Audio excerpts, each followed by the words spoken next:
This week I want to talk a little bit about subdivision in your rhythm guitar playing. We're only going to talk about eighth notes.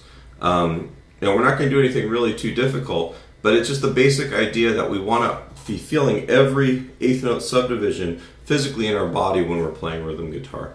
We call that playing in the pocket, where no matter what you're playing, that constant stream of subdivisions is obvious. Whether it's that you're feeling it or that everything feels good when you're playing.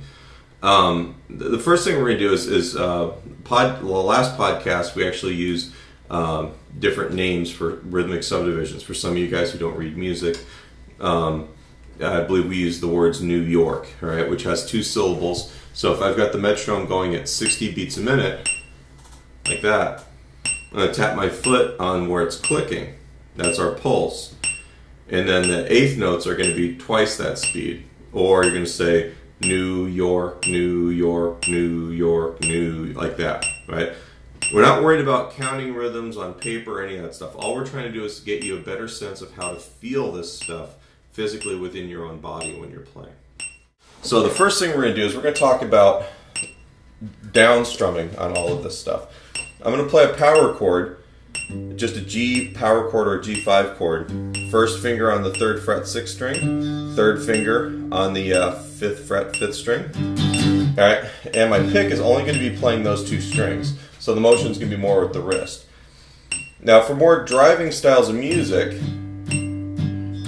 right, I'm playing 2 notes per click. New York, New York, New York, or 1 and 2 and 3 and 4 and.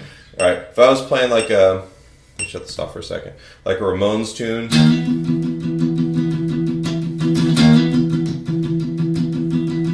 Right, that sounds more driving and more emphatic than if I was to alternate. Same thing if I was playing like a blues.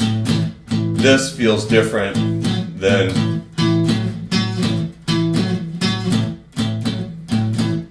It's just a feel thing. Some pieces of music call for the straight down strum feel, others don't.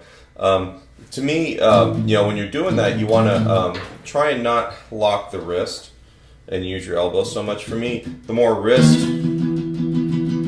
I have control-wise, the easier this is. You just want to try and stay relaxed. All right, if I lock the wrist and try and use the elbow, which is how a lot of my students start with this sort of thing, because we don't make this motion very much in everyday life. You'll use your elbow to pick things up. But for me, this was kind of a hard thing to work on, was just getting everything relaxed and making that motion happen right there. And that's going to actually keep you accurate in terms of playing just the 2 strings that we're shooting for.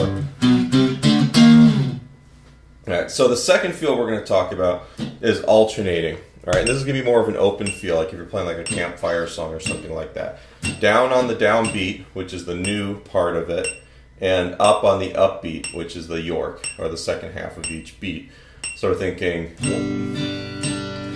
New York, New York, New York, or 1 and 2 and 3 and 4 and downbeat, upbeat, downbeat, upbeat. However you want to feel this sort of thing. But right now, you can't see the fact that my foot is tapping in time with just the click. It's not tapping to the 8th notes, because the click is our pulse. The 8th notes are the subdivision. Now, if I was to play a rhythm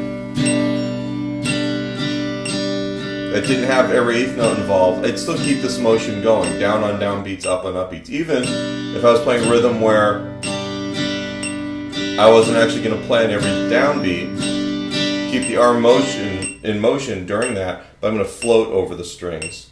1, 2, and 3.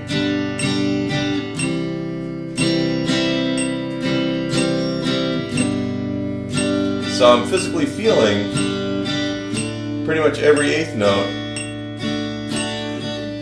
in there. And it just makes it a lot easier. What's going to happen is that the more you get a sense or a memory of how to do this, how to feel this, you're going to be able to listen to music and start feeling where it lines up. It's going to be pretty cool.